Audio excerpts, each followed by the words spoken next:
예, 시간이 다 됐습니다. 예, 마음을 다 드려서 우리 성삼위 하나님께 묵상 기도드리며 예배를 시작하겠습니다.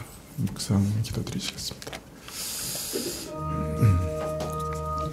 나의 산성이시요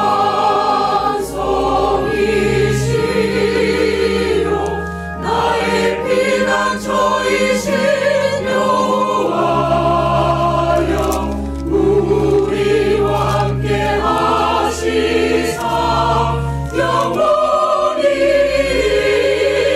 인도하소서.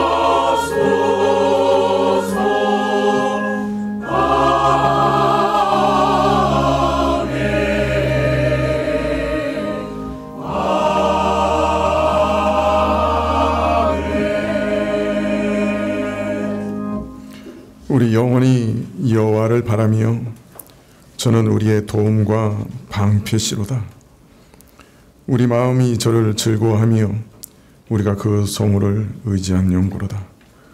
여호와여 우리가 주께 바라는 대로 주의 인자하심을 우리에게 베푸소서. 아버지 하나님, 오늘도 참 주의 도우심과 주의 인도하심과 주의 자비 베푸심을, 주의 인자 베푸심을 기대해서 저희가 하나님 앞에 엎드렸습니다. 저희 마음에 주 없이는 살 수 없다 고백하는 진정한 고백이 주 앞에 드려지게 하옵시고 주의 사랑으로 즐거워하게 하옵소서. 주 앞에 그러나 날마다 반역하고 범죄하는 저희의 모습을 저희가 또한 아오니 저희 죄를 토설할 때 주께서 저희를 용서하시고 주의 보혈로 덮으소서. 그래서 오늘도 청결한 마음으로 주 앞에 나가 예배드리게 허락하시옵소서. 예배 시종을 주께 의탁할 때 예수님의 이름으로 기도합나이다. 아멘. 예, 찬송가 1장입니다.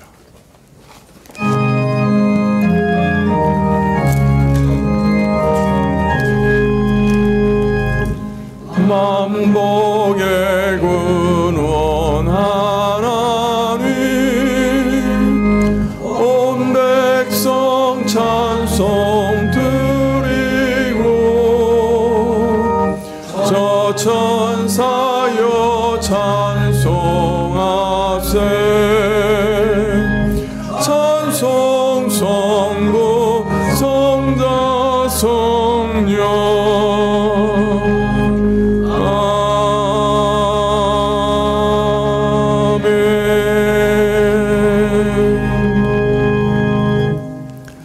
교도문은 시편 37편 1절부터 11절, 시편 37편 1절에서 11절입니다.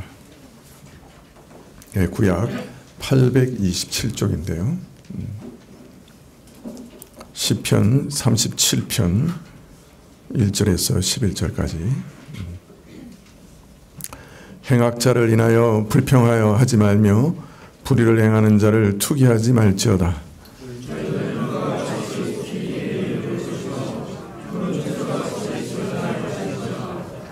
여호와를 의뢰하여 선을 행하라. 땅에 거하여 그의 성실로 식물을 삼을지어다.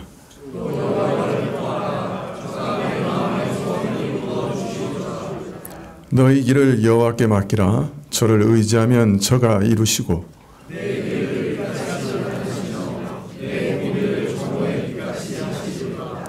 여호와 앞에 잠잠하고 참아 기다리라.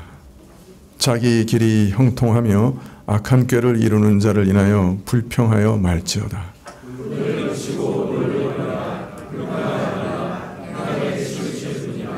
대저 행악하는 자는 끊어질 것이나 여호와를 기대하는 자는 땅을 차지하리로다.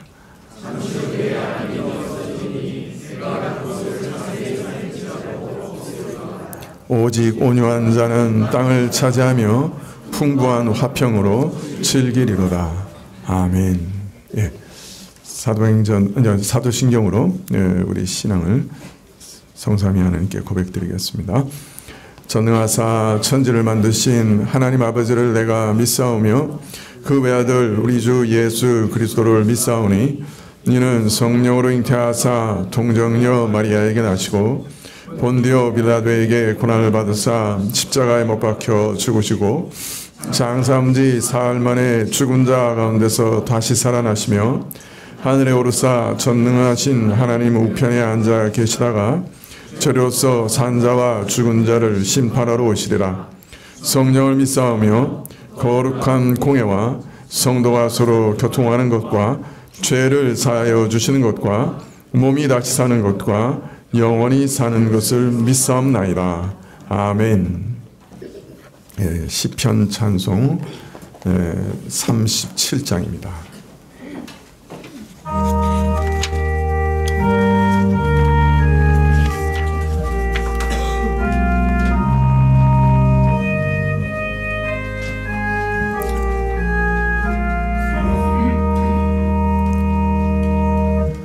내가 주를 기다리니 주를 기울이사 나의 부르짖는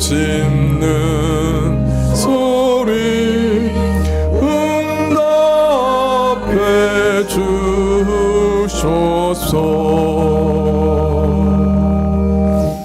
내가 빈 웅덩이와 수렁에서 건져 안석 위에 세우주사 영광케 하셨네. 새 노래로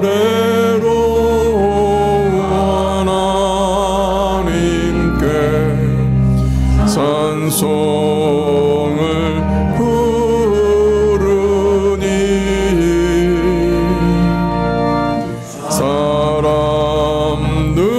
사람들은 여호와를 다 의지하리라.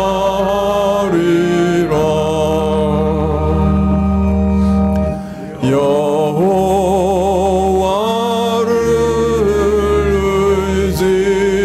의지하고 겸손히 행하며 거짓을 행치 않은 자 참복이 있도다.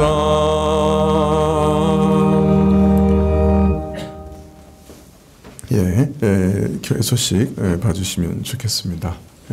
먼저 우리 목사님 한 분 예배 참석하셨는데요. 오늘 아무래도 소개를 먼저 드리는 게 좋겠습니다. 프랑스에 있는 액상프로방스라고 하는 지방에 우리 장로교회를 심우하시는 우리 이우석 목사님, 성으로 잘못 나갔어요. 이우석 목사님 오늘 예배에 참석하셨습니다. 잠깐 일어나셔서 인사하시죠.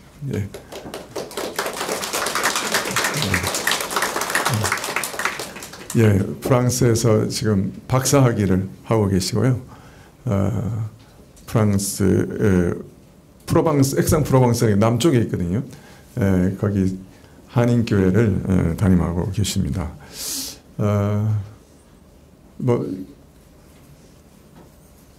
이 교회 소식 계속 전하면서 조금 더 말씀을 드릴게요.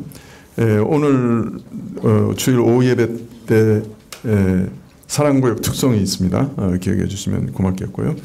3월 31일 주일은 부활 감사 주일입니다. 성찬식이 있겠습니다. 부활 감사헌금은 방금 소개해드린 우리 이우성 목사님 차량 구입 헌금으로 전액 드리기로 그렇게 당회에서 결정을 했습니다. 지금 박사학위 하시고 또 교회를 담임하시지만은 상당히 이렇게 재정적으로는 어려운 상황이시거든요. 네, 그래서 자녀분이 3분이라고 그러셨죠? 4분. 큰일 날 뻔했네요. 4분이시고, 그래서 그 대안학교에 다니시는데 사모님이 거기서 이제 학교에서 좀 청소하시면서 그 등록금은 대신 이렇게 하시고, 하여튼 재정적으로 상당히 조금 어려운 상황이신 것 같아요. 그리고 차량이 한 26만 킬로를 뛰었다고, 그래서 지금은 이제 교체해야 되는 그런 상황이라고 들었습니다. 예. 우리 교회 집사님 한 분이 프랑스 갔을 때 신세를 많이 졌고, 그래서 집사님이 이제 교회 소식을 좀 알려 달라고 해서 소식지를 보낸 걸 저한테 또 보내셨더라고요. 그래서 제가 보고 그 다음에 이제 당회에서 제가 좀 의논을 했습니다. 그래서 부활 감사헌금은 전액 그 차량 구입 헌금으로 드리기로 그렇게 결정을 했습니다. 그래서 오늘 마침 그 서울에 들어오셨다고 해서 교제하자고 그래서 한번 오시라고 이렇게 말씀을 드렸습니다. 4월 6일 토요일에 남성도 산행이 있습니다. 한양 도성 순례길을 순례하는 건가요? 무슨 순례인지는 모르겠지만, 하여튼 그 남성도 산행이 있는 것 기억하시고 많이 참석해 주시면 고맙겠습니다. 구역 모임 일정이 나와 있습니다. 믿음 은혜 구역은 오늘 오후 예배 후에, 사랑 소망 구역은 다음 주일 오후 예배 후에 교회에서 있겠습니다. 기도하시겠습니다.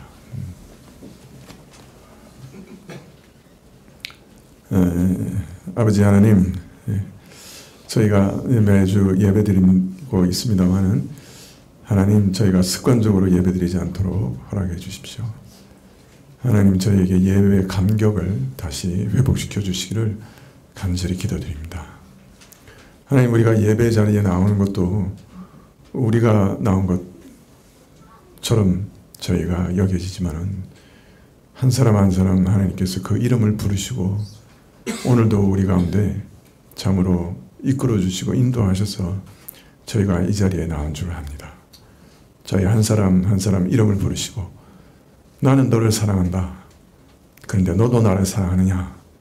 질문하시는 그 질문에 저희가 반응하기 위해 이 자리에 나와 있는 줄 저희가 압니다. 하나님께서 한 사람 한 사람 이름을 불러 이 자리에 오게 하셨는데 저희가 이 하나님의 사랑과 또 택하심과 부르심에 대해서 참 저희 마음으로부터 감격이 일어날 수 있도록 저에게 믿음 주시기를 구합니다. 아버지 하나님, 저희가 하나님의 사랑에 대한 감격이 사라졌고 세상의 모든 좋은 것들로 인해 저희가 한눈을 팔며 마치 탕자처럼 세상의 것을 즐기며 하나님부터 우리 마음이 혹 멀어져 있는 것 아닌지 참 두려울 때가 많습니다. 하나님, 이 시간에 다시 결단하고 주께로 돌아오기를 원하며 또 주님 앞에서 다시금 주님을 사랑한다고 고백하기를 원하고 세상의 모든 것보다 이 땅에 존재하는 그 모든 것보다 하나님을 더 사랑한다고 고백할 수 있게 되기를 기도합니다. 저희 마음을 움직여 주시옵소서.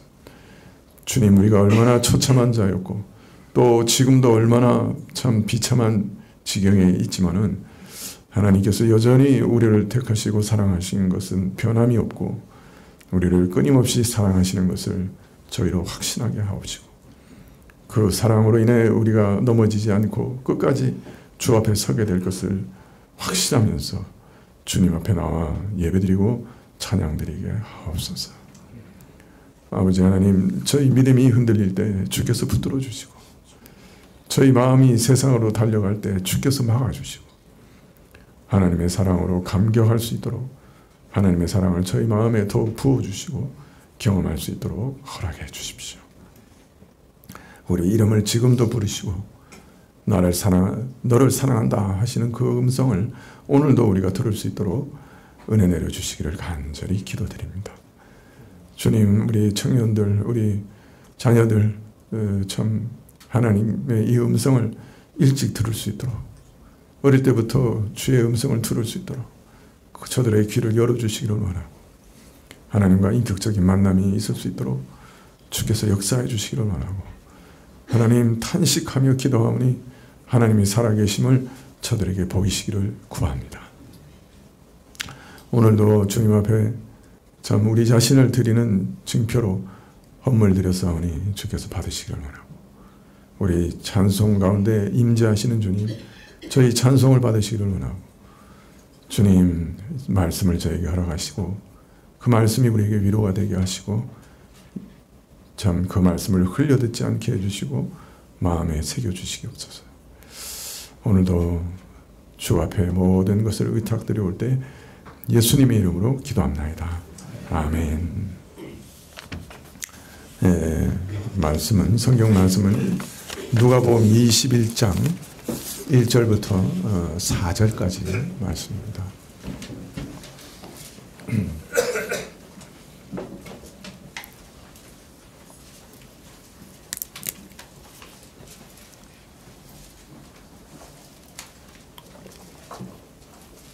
누가복음 21장 1절부터 4절까지 신약 132쪽인데요. 제가 가진 성경에서는 누가복음 21장 1절부터 찾으신 줄 알고 봉독해 드리겠습니다. 예수께서 눈을 들어 부자들의 연복에 헌금 넣는 것을 보시고 또 어떤 가난한 과부의 2렙돈 넣는 것을 보시고 가라사대, 내가 참으로 너희에게 말하노니 이 가난한 과부가 모든 사람보다 많이 넣었도다. 저들은 그 풍족한 중에 헌금을 넣었거니와 이 과부는 그 구차한 중에서 자기의 있는 바 생활비 전부를 넣었느니라 하시니라. 아멘.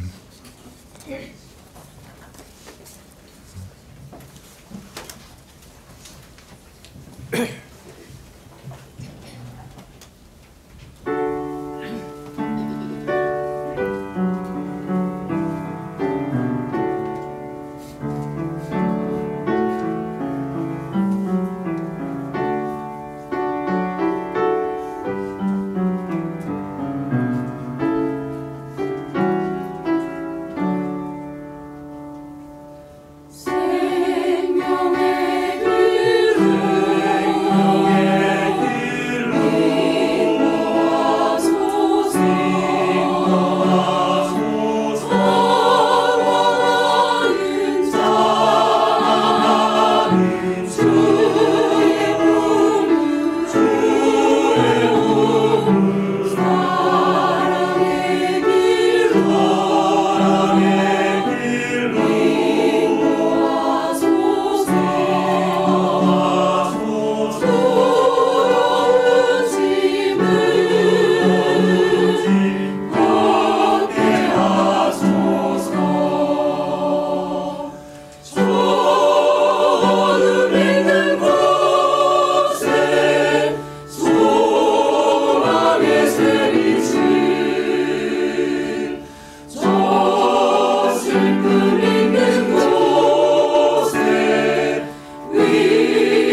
예수님께서는 과부가 두 렙돈을 하나님께 헌금 드리는 것을 칭찬하셨지요.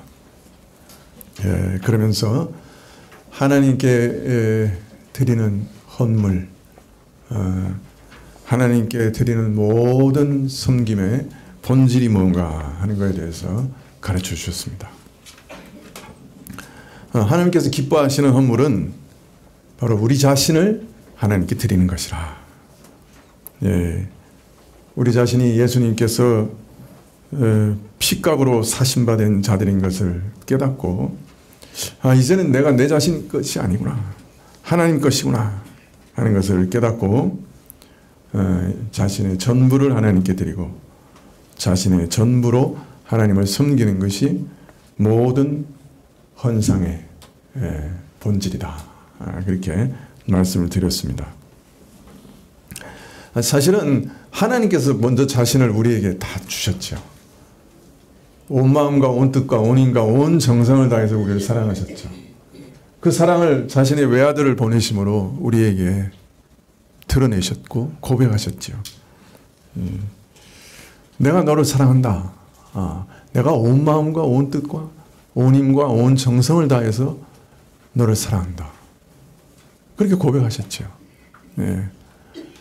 그 고백을 참으로 믿고 깨닫고 받아들이면 우리는 어떻게 반응할까요?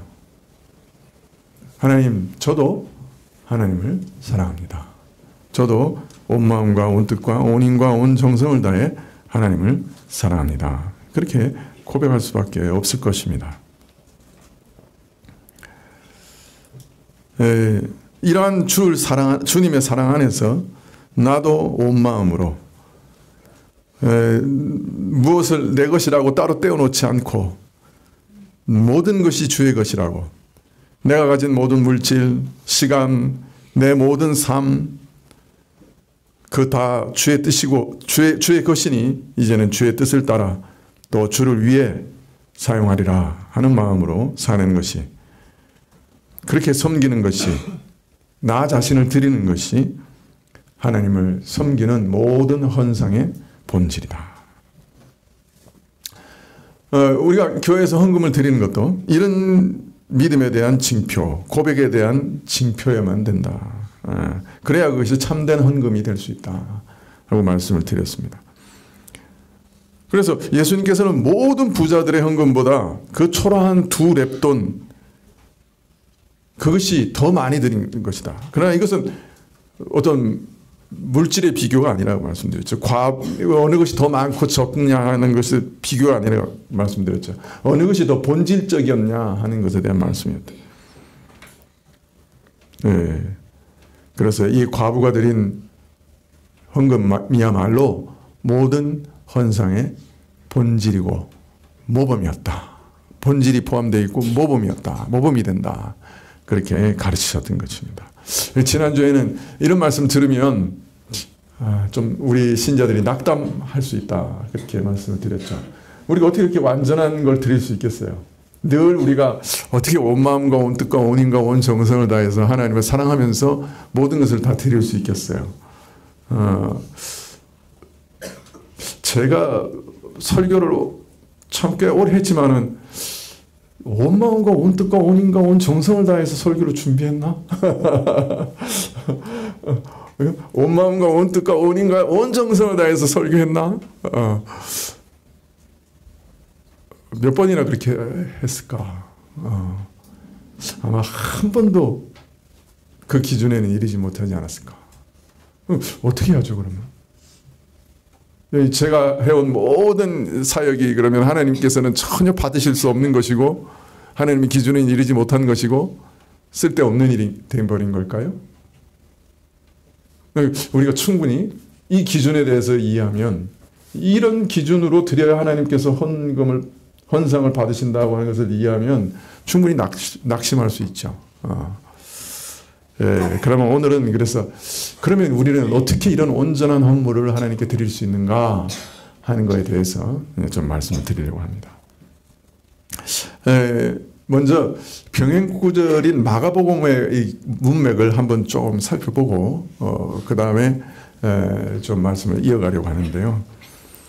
마가복음에 보면 사두개인들과 부활 논쟁을 하신 다음에 누가복음에 없는 한 사건이 거기에 이렇게 삽입되어 있어요. 어떤 서기관이 예수님께 와서 모든 계명 중에 첫째가 무엇입니까? 물은 기록이 삽입되어 있어요. 아마 마태복음에도 그렇게 되어 있을 거예요. 제 기억에는. 이제 마가복음 12장 30절에 보면 내 마음을 다하고 목숨을 다하고 뜻을 다하고 힘을 다하여 주 너희 하나님을 사랑하라 하신 것이요. 둘째는 이것이니 내 이웃을 내 몸과 같이 사랑하라 하신 것이라. 이에서 더 큰 계명이 없느니라. 무슨 계명이 첫째 계명입니까? 이렇게 서기관이 질문하자 첫째는 주 너의 하나님을 유일한 주시니 그 하나님을 온 마음과 온 힘과 온 정성을 다해 사랑하는 것이 첫째 계명이고 제일 중요한 계명이고 두 번째는 무엇이냐? 내 이웃을 내 몸처럼 사랑하는 것이다. 이것이 첫째 되는 율법의 헌장이다. 이렇게 대답을 하신 것이죠. 이 예수님의 말씀을 듣고 서기관이 아주 기뻐했어요. 그리고 아주 찬동을 했어요. 아주 찬동의 표시를 했어요. 마가복음 12장 32절에 보면 선생님 정말 옳습니다. 하나님은 한 분이고 그 외에 다른 분이 없다 하신 말씀은 정말 참됩니다. 또 마음을 다하고 지혜를 다하고 힘을 다해 하나님을 사랑하는 것과 내 이웃을 내 몸과 같이 사랑하는 것이 전제로 드리는, 그러니까 이제 부어 드리는 모든 번제물과 기타 제물보다 낫습니다.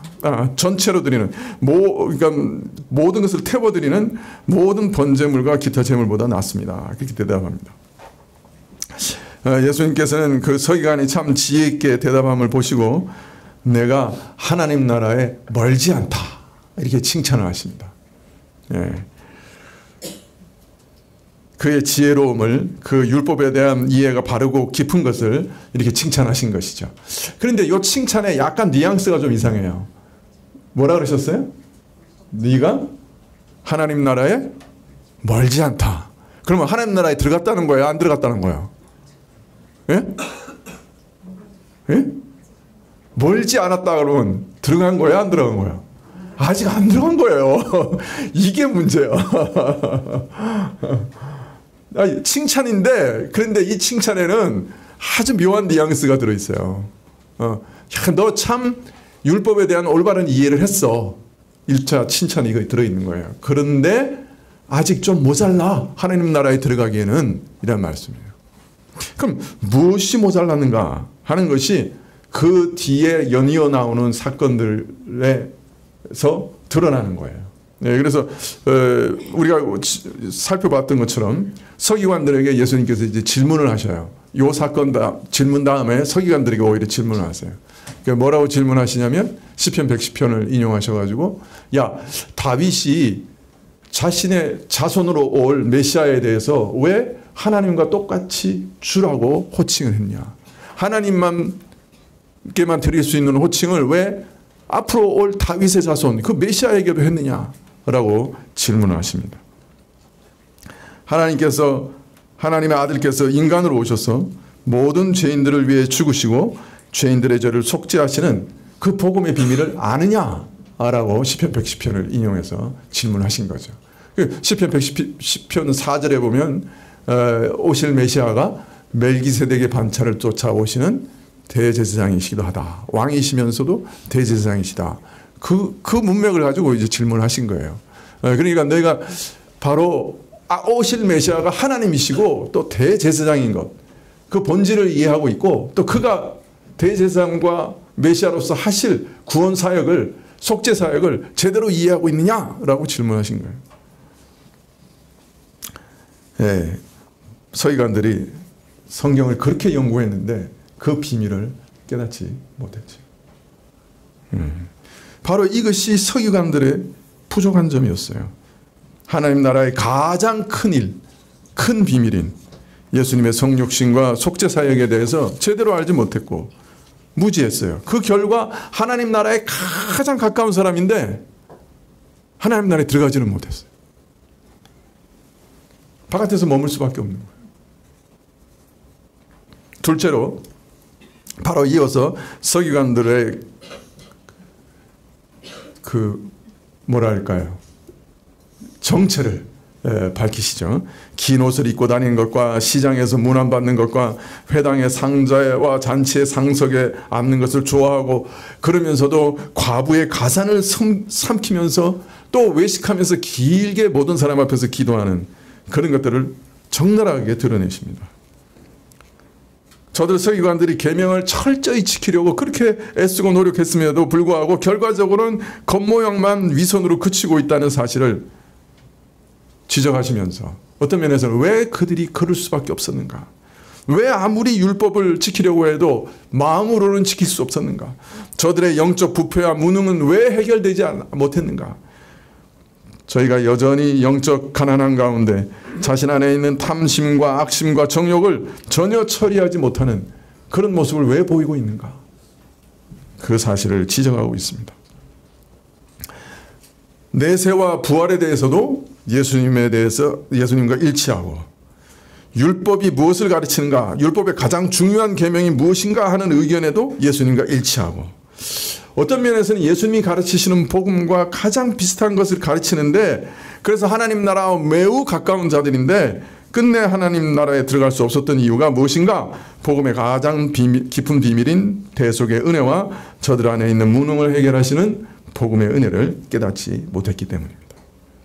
자, 이런 말씀에 이어서 부자의 헌금과 가난한 과부의 헌금에 대해서 가르치시는 말씀은 겉보기와는 달리 사실은 더 깊은 뜻이 담겨 있습니다. 어느 계명이 크니까? 라고 묻는 율법사에게 너는 마음을 다하고 목숨을 다하고 뜻을 다하여 주 너의 하나님을 사랑하라 하셨으니 이것이 크고 첫째 되는 계명이라고 대답하셨는데요. 십계명은 거짓 우상을 버리고 오직 하나님을 사랑하여 그의 계명에 순종하는 것이 하나님 섬김의 본질이라고 밝히고 있습니다. 오직 진리와 믿음과 사랑으로 순종함으로써 하나님을 섬기되 마음과 목숨과 뜻을 다하여 사랑하며 자기 전부로 섬기라는 말씀이죠. 예수님께서는 가난한 과부가 구차한 가운데 자신의 생활비 전부를 드린 그 헌상에서 바로 하나님의 섬김의 이런 본질을 보시고 모든 사람보다 더 많이 드렸다고 하신 겁니다. 즉 다른 모든 사람들에게 보지 못했던 하나님 섬김의 진정한 본질을 보았던 것이죠. 자, 그런데 사람이 하나님께 나아가면서 마땅히 드려야 할 그 헌물을 온전하게 바친 사람은 오직 이 가난한 과부 한 사람뿐이었다 하는 이 예수님의 말씀은 단순히 다른 사람들은 다 위선으로 섬긴 것이고 자기 전부를 드린 것은 아니고 그저 일부만으로 하나님을 섬겼으나 오직 이 과부 한 사람만 진정한 경건과 사랑으로 자신의 전부로 하나님을 섬겼다, 그런 뜻만은 아닙니다.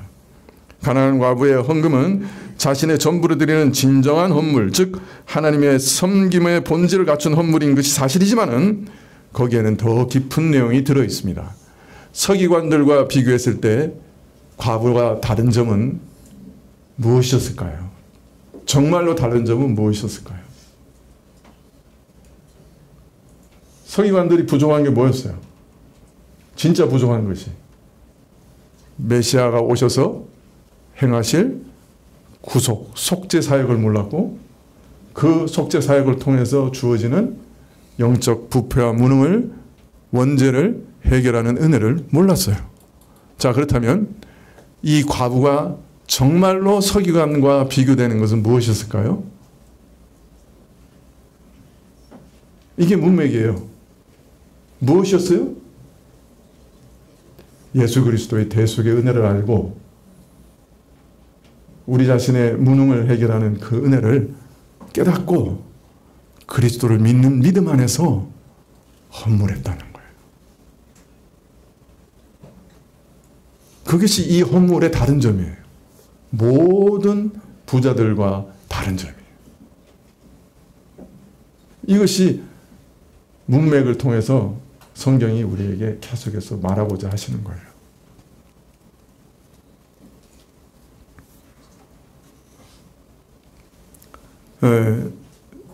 레위기는 이스라엘이 하나님께 나아가 어떻게 섬길 것인지 그 섬김의 도리와 법도에 대해서 가르치시는 책입니다. 그래서 레위기는 제일 먼저 하나님께 드려야 할 헌물에 대해서 가르치는 것으로 시작하는데요. 1장 2절에 이스라엘 자손에게 고하여 이르라 너희 중에 누구든지 예수께 예물을 드리려 하거든 여호와께 예물을 드리려 하거든 생축 중에서 소와 양으로 예물을 드릴지니라. 자, 이스라엘이 하나님께 나아가 예물을 드려 섬기고자 할 때 이를 가리켜 이제 고르반이라고 하는 하나님께 드린다. 이건 뭐와 똑같다 그랬죠? 지난 시간에 기억나세요? 과부의 헌금이라고 하는 말, 도론이라고 하는 말과 똑같은 말이라고 말씀드렸죠. 그래서 이 하나님께 드리는 모든 것, 헌상, 예물, 그죠? 하나님을 섬기는 모든 것, 이 예물을 드리려고 할 때, 헌물을 드리려고 할 때 어떻게 드려야 되는가 구체적으로 설명하시는 거예요. 레위기 1장 2절부터 쭉 설명하세요. 근데 그 설명에서 나오는 게 뭐냐면 여러분 잘 아시잖아요. 번제, 그죠? 그 다음에 소제, 화목제, 속제제, 속건제 쫙 나오는 거예요. 즉 제사들에 대한 가르침이 쭉 나옵니다. 자, 다른 말로 말하면 레위기에서 우리에게 가르치시는 것은 하나님의 백성이 하나님께 나아가서 무엇인가를 드려 섬기려고 할 때 제일 먼저 드려야 하는 게 뭐라는 거예요? 예? 제사라는 거예요. 이게 뭘 의미하는 것이냐? 우리가 무언가를 하나님께 드리려고 할 때 반드시 먼저 드려야 되는 게 있다. 그게 뭐냐? 제사라. 그 제사라는 말이 그럼 뭘 의미하는 것인가? 여러분, 이스라엘이 하나님께 드리는 제사는 몇 가지 특징이 있어요. 첫째는 제사를 드리는 자가 직접 제물을 가지고 하나님께 드리는 게 아니고 제사장이라고 하는 별도의 인물을 통해서 드리게 되어 있었습니다. 그래서 제사는 내가 드리는 것이면서도 내가 드리는 게 아니에요. 내가 드리는 것 이상의 것이에요. 정확히 말하면 내가 하나님께 제사를 드리되 오직 제사장을 통해서 드리며 제사장이 나를 위해 나의 제사를 드리게 되어 있어요.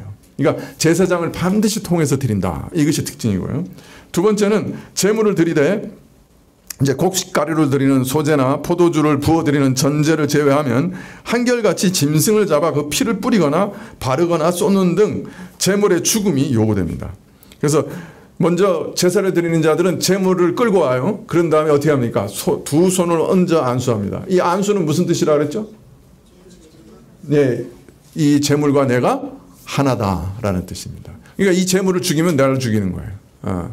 그래서 먼저 안수하고 제물과 자신이 하나라는 사실을, 제물이 바로 나 자신이라는 것을, 또 나 자신을 대신해서 죽는다는 사실을 고백합니다. 그리고 함께 죄를 고백하면서 제물이 바로 나 자신의 죄 때문에 죽는다는 사실을, 마땅히 죽어 마땅한 내 자신이 내 자신의 죄를 대신 담당함으로써 나를 죄에서 씻어 정결하기 위해서, 대속을 위해서 죽는다는 사실을 고백하게 되어 있습니다. 그래서 첫 번째는 제사장을 통해서 드린다. 두 번째는 뭐예요? 피를 흘려서 반드시 죽임을 당해야 한다. 셋째는 하나님께서 요구하시고 받으시는 진정한 제물은 짐승으로 드리는 그런 제물이 아니라고 그래요. 시편 50편에 보면 내가 수소의 고기를 먹으며 염소의 피를 마시겠느냐 그렇게 묻고 계십니다. 짐승을 잡아 피를 뿌리고 고기를 태워드리고 하는 이런 제사에 대해서 하나님께서 그 고기를 잡수시겠느냐 피를 마시겠느냐, 하나님께서 진정 원하시고 받으시는 제물은 짐승으로 드리는 이 제물이 아니다 하는 것을 아주 분명하게 시편에 먼저 밝히고 계세요. 그러면 이 짐승 제사가 진정으로 밝히고 또 기대하고 기다리게 하는 건 뭐냐? 히브리서에는 이 제사들은 해마다 죄를 생각하는 것이 있나니 이는 황소와 염소의 피가 능히 죄를 없이 하지 못함이라. 옛시대의 이런 불완전한 제사는 오직 장차올 완전한 제사를 가리키고 증거하는 역할을 하는 것뿐이었다. 그래서 이것을 시편 40편에도 이렇게 얘기하죠. 하나님이 제사와 예물을 원치 아니하시고 오직 나를 위하여 한 몸을 예비하셨도다. 전체로 번제함과 속죄제는 기뻐하지 아니하시나니 이에 내가 말하기를 하나님이여 보시옵소서, 두루마리 책에 나를 가르쳐 기록한 것 같이 하나님의 뜻을 행하러 왔나이다. 하나님의 뜻을 행하러 오는 한 분이 계실 거예요. 그분을 통해서 하나님께서 지금까지 드렸던 모든 제사를 정말 유효하게 하실 거예요. 그분을 통해서 진정하고 참된 제사를 드리게 하실 거예요. 하나님이 진짜 받으시는 제물로 그분 자신을 드리실 것이에요. 하나님이 한 몸을 예비하실 것이에요. 그 몸으로 드리는 제사야말로 진정한 제사였어요. 자, 그렇기 때문에 이 레위기에서 말하는 제사, 하나님께 나아가서 무엇인가를 섬기려고 할 때 이 모든 섬김을 드리기 전에 이 섬기는 자는 이 믿음을 가지고 있어야 돼요. 앞으로 진정한 제사장이 오셔서 나를 대신해서 속죄하신다. 나를 위해서 죽으실 것이다. 그리고 그를 의지하는 믿음으로 모든 하나님께 예물을 드려야 한다. 그런 믿음이 있어야만 했던 것이에요. 한마디로 말씀드리면 하나님에 대한 모든 섬김은 제사의 은혜에 바탕을 두고 있으며 죄를 씻어 정결케 하는 이 제사의 은혜 없이는 하나님을 섬기는 것이 불가능하다 하는 것을 모형적으로 보여주셨던 거예요. 사람이 아무리 대단한 걸 드린다 해도, 사람이 아무리 화려한 걸 드린다고 해도, 사람이 자기 자신 전부를 다 불태워 드린다고 해도, 자기 재산 다 드린다고 해도 사람이 드리는 모든 섬김은 죄로 오염되고 부정하여서 하나님께서 받으실 수가 없어요.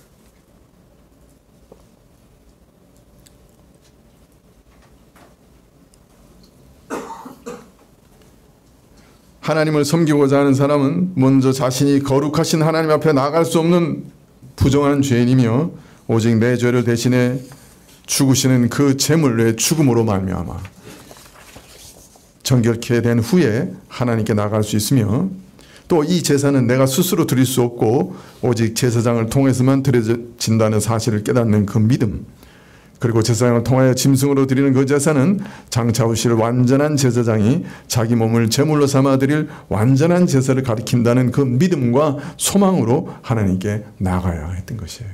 이것이 구약 성도들이 가진 믿음이었어요. 하나님께 제사를 통하여 죄인에게 베푸시는 그 은혜가 모든 하나님의 섬김의 기초였던 거예요. 즉, 그 핏부림이 없이는, 그 정결케 하심이 없으면, 그 죄 용서하심이 없으면 아무리 나를 드리려고 해도 나는 더러워서 하나님이 받으실 수 없었던 거예요. 그러니까 내 자신의 어떤 것이라도 하나님께 드리려고 하면 그리스도의 은혜를 통하지 않으면 드릴 수가 없는 거예요. 그리스도의 은혜가 기본이에요. 기초가 되는 거예요. 사람이 그저 내가 하나님을 섬기겠다고 한다고 해서 섬김이 받아들여지는 게 아니에요. 사람 개인이 드리는 것이 무엇이든지 간에 그것은 부정한 것이에요. 내가 아무리 정성을 드리고 또 내 모든 재산을 드리고 내 모든 삶을 드린다고 해도 그것은 하나님 앞에서 죄로 얼룩져 있고 부정하고 부정한 것을 하나님께 드릴 수밖에 없어요. 아, 참 이웃을 내 몸처럼 사랑해서 이웃에게 뭘 주었어요. 참 성도가 어렵다는 얘기를 듣고 봉투에다 돈을 넣어가지고 그 성도 성경책에다 탁 꽂아 넣었어요. 그런 다음에 돌아오면서 3박 4일 묵상하고 있어요. 내가 그래도 참 봉투를 어떻게 준비했지. 그때 그저 그 성경책에 넣을 때 아무도 못 봤지. 그래도 그 참 잘했어. 박혁이 그래도 목사다워. 그래도 성경책에다 돈도 넣을 줄 알고. 하나님 뭐라 하세요? 야, 너 그 만족 위해서 그 일 했으니까 너 상 다 받았어. 너 그 만족 다 했잖아. 그게 우리예요. 우리 안에 완전한 헌금, 완전한 섬김, 완전한 이웃사랑 없어요. 실제로는 없어요. 마귀가 또 가만 놔두질 않아요. 야, 박혁이 너 잘했어. 너 그래도 목사다워. 너 집사다워. 가만 놔두질 않아요. 죄로 오염되어 있고 죄에 물들어 있어요. 부정해요. 더러워요. 하나님 받으실 수 없는 거예요. 이 부정이, 더러움이 씻겨져야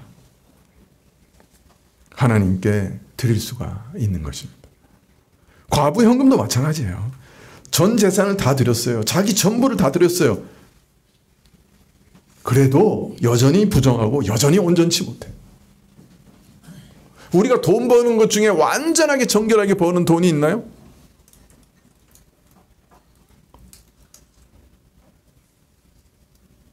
그 돈을 또 하나님께 드릴 때 우리가 정말 온전한 사랑으로 드리나요?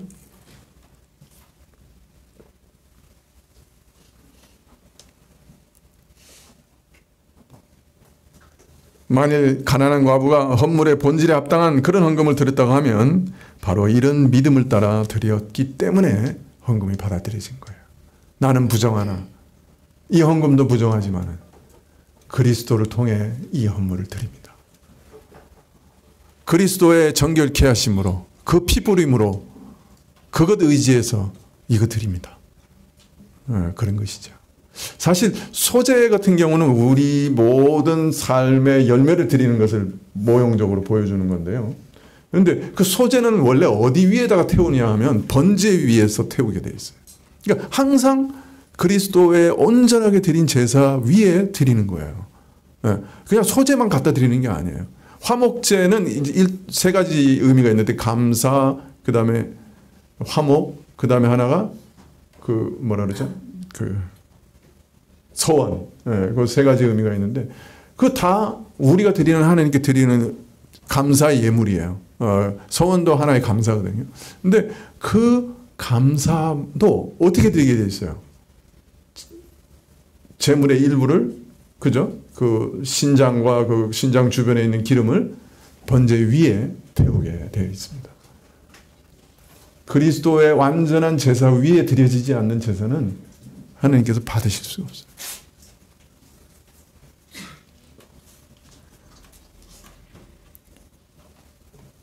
예, 앞에서 서기관들이 메시아가 주시는 복음의 비밀을 전혀 깨닫지 못하고 있었다는 그 내용에 비추어 본다면 가난한 과부의 구차한 형편을 말씀하실 때 재산이 많고 적음을 넘어 어떤 면에서는 이런 영적인 가난함까지도 언급하신 것이라고 할 수 있겠죠. 가난한 처지임에도 불구하고 영적으로도 가난한 처지임에도 불구하고 결코 하나님께 드릴 수 없는 그런 부정한 자임에도 불구하고 어떻게 온전한 헌물을 드릴 수 있었는가? 바로 이런 믿음 때문에. 정말 영적으로도 가난한 자였지만은 이런 믿음 때문에 드렸기 때문에 이 과부의 헌금은 하나님께 드리는 모든 헌물의 바탕이 되는 제사의 은혜, 곧 죄인을 용서하시고 하나님께 나아가 섬기게 하시는 그 그리스도의 용서의 은혜를, 영원하신 속죄의 은혜를 계속해서 받으면서 그 믿음 가운데서 드려진 것이기 때문에 자신의 전부를 드린 것이 되고 하나님께서 또 그것을 받으신 거예요.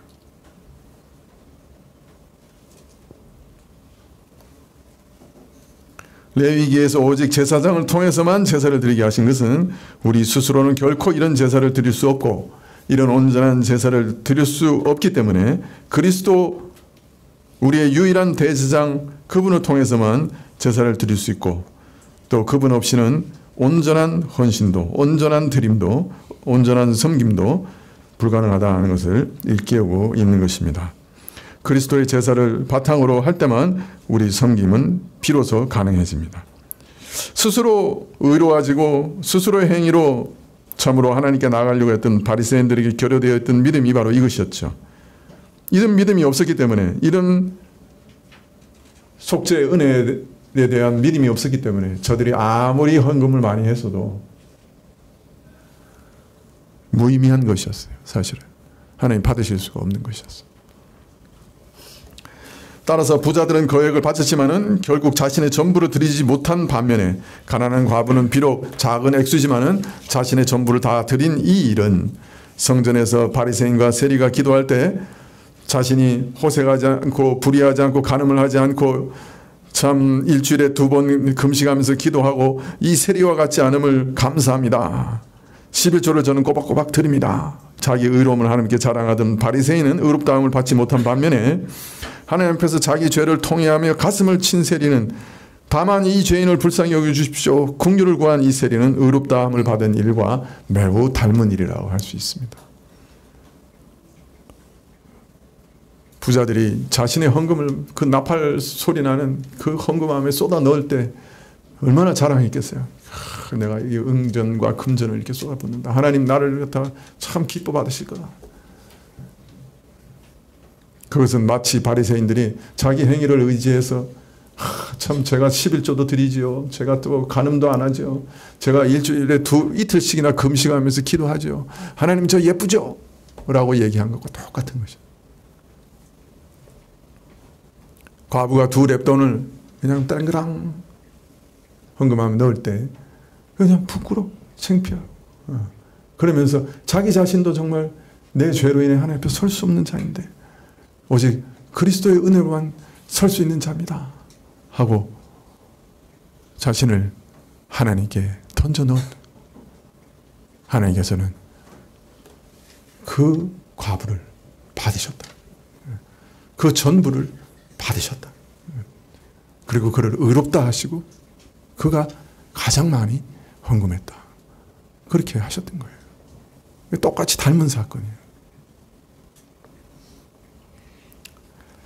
더하여 앞에 서기관과 비교할 때 서기관들의 경건은 위선에 불과한 반면에 겉보기에는 하나님을 지극히 사랑하는 것 같았지만 사실은 세상을 사랑하였던 반면에 가난한 과부는 자기의 전부를 하나님께 드림으로 마음과 성품과 힘을 다하여 하나님을 사랑하는 사실을 고백할 수 있었습니다.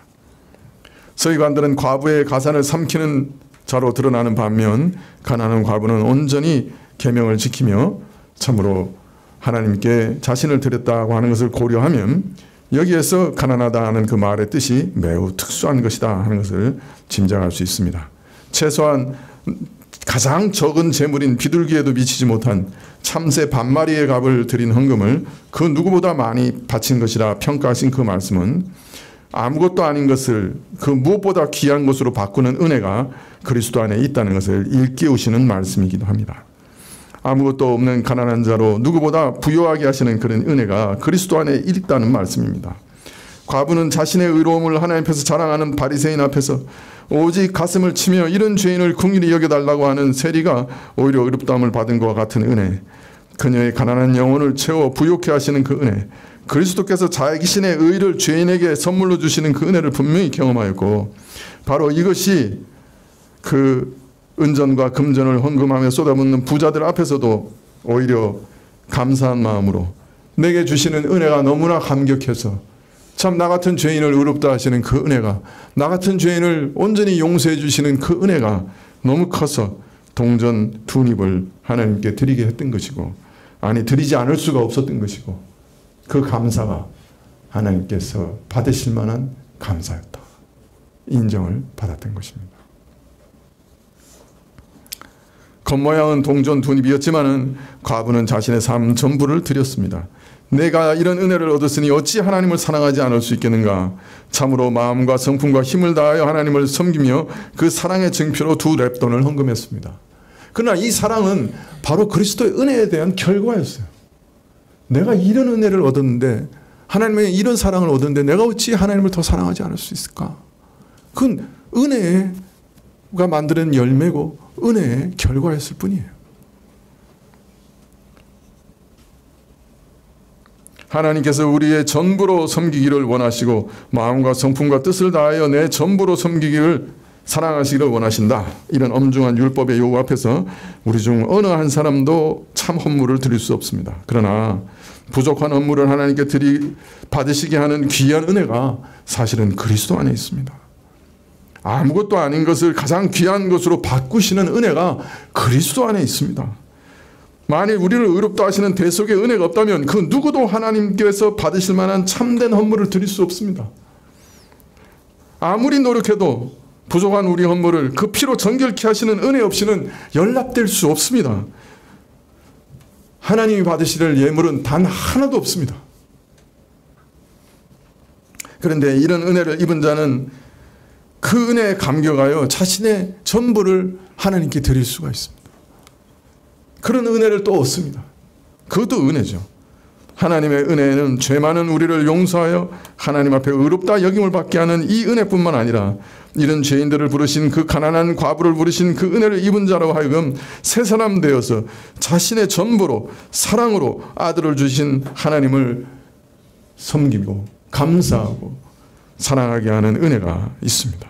이처럼 하나님께서는 부족하지만은 그리스도의 속죄의 은혜를 힘입어 그에게 나오는 자들의 모든 헌물을, 헌상을 아무리 더럽고 부족하여도 속죄의 은혜로 정결케 하신 다음에 받아주십니다. 그리고 그것이 가치 있다고 말씀하십니다. 그러므로 우리의 모든 더럽고 또 어떤 면에서는 부족한 그 모든 헌물들도, 그 모든 헌상들도, 그 모든 섬김들도 그리스도의 은혜로 하나님께서 받으시고 기억하십니다. 이게 은혜입니다.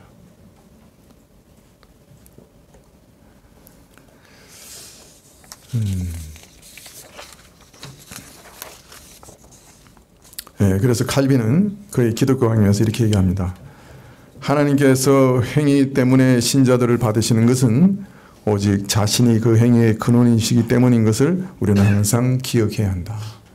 사실은 모든 섬김의 능력도 은혜도 감동도 성령이 주신 거예요. 그래서 사실은 성령의 것이기 때문에 하나님 받으시는 거죠. 예, 먼저 시작하시는 분이 하나님이신 거죠.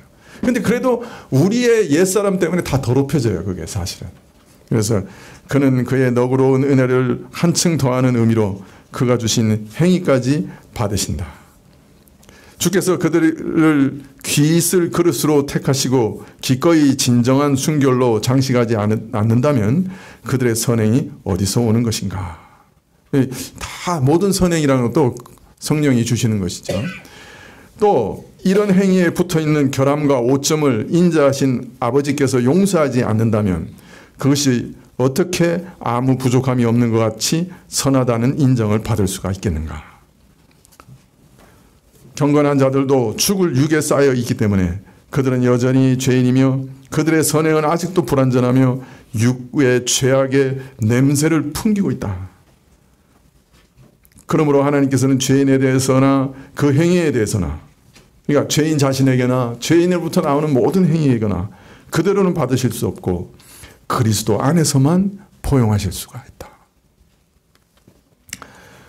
그러니까 모든 선한 행위도 어떤 면에서 하나님 먼저 우리 안에 시작하신 거다. 그러나 그것이 우리의 육적인 성품, 옛사람의 성품 때문에 다 더럽혀진다. 근데 그것도 어떻게 받으실 수가 있느냐. 그리스도의 용서의 은혜가 폭포같이 부어지고 있기 때문에 그 속죄를 통과해서 하나님께서 그 받으신다. 복음의 약속은 죄를 값없이 용서한다고 선포함으로 우리를 하나님께 용납될 만하게 만들 뿐 아니라 우리 행위까지도 하나님을 기쁘시게 할 수 있게 만든다. 그리고 하나님께서는 우리의 행위를 그를 기쁘시게 하는 것으로 판정하실 뿐 아니라 저 언약 하에서, 그러니까 율법 하에서 율법 준수자들이 받기로 되어 있던 복을 우리 행위에 주신다. 그러므로 주께서 율법에서 의와 거룩을 지키는 자들에게 약속하신 것을 신자들의 행위에 대하여 치루어 주신다고 하는 것을, 갚아주신다는 것을 나는 인정한다. 더 놀라운 것은 우리가 율법을 하나도 지키기가 없어요. 사실은. 하나님 뭐 온 마음과 온 뜻과 온 힘과 온 정성을 다해서 어떻게 사랑했어요? 없어요. 그런데 하나님께서는 그 모든 사랑하며 하나님께 섬기려고 하는 성도들 그 행위와 그 마음을 보혈로 씻어주시고 마치 십계명을 다 지킨 사람들이 받을 만한 상을 우리에게 다 주신다. 부족한데 속죄의 은혜를 통과한 것을 영원히 남기시고 영원히 기억하시고 상 주신다. 그렇게 말씀하고 있어요. 칼빈이 기독교 강요에서 이렇게 말한 것은 구약과 신약을 매우 잘 이해하고 말씀하신 것이라 할 수 있습니다. 자, 그러니 우리는 어떻게 해야 되겠어요? 최선을 다해 온 마음과 온 뜻과 온 힘과 온 정성을 다해 하나님을 사랑해야 되겠죠. 그리고 하나님을 섬겨야 되겠죠. 그러나 우리 것으로 늘 부족하다는 것을 깨닫고 내 것을 받으시는 것만 해도 하나님의 은혜를, 그리스도의 속죄의 은혜라 하는 것을 기억해야 되겠죠. 그럼 우리가 뭐 자랑할 게 하나도 없죠. 그런데 더 놀라운 것은 그 모든 우리의 애씀과 수고를 하나님은 기억하신다. 부족하지만 냄새나고 더러운데 다 일일이 씻으셔가지고 남기시고 기억하신다. 그렇게 말씀하십니다. 믿으십니까? 예. 그러므로 우리는 최선을 다해 하나님을 섬겨야 할 것입니다. 기도하시겠습니다.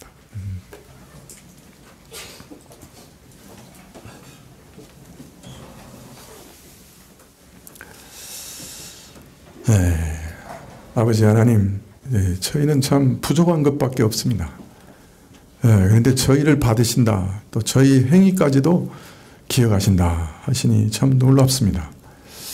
돌아보면 참 죄밖에 없는데 하나님께서 그래도 그 중에도 혹 남길 것이 있다 하시니 참 기이하고 놀랍습니다. 이것을 소망 삼아 또 주께 나아가자 하오니 주께서 성령으로 더욱 충만하게 하시고 더욱 우리를 분발케 하옵소서.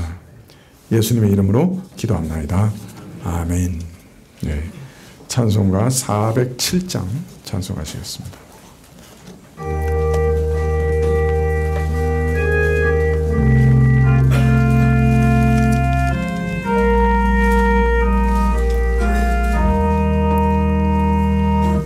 그 영원하신 사랑은 넓고도 깊어서 늘 나눠줘도 여전히 다함이 없도다.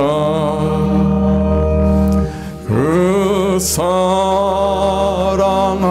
한결같으사 날 도와주시니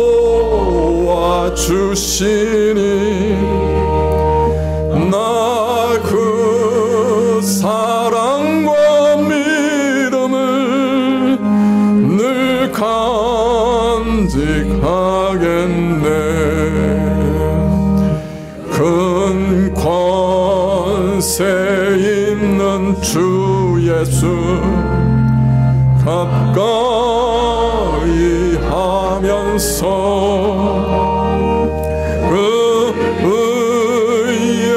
옷을 입으면 온전케 되겠네. 오 만인의 주 예수여 믿느니 다같이 주 사랑하는 마음으로 늘 순종합니다.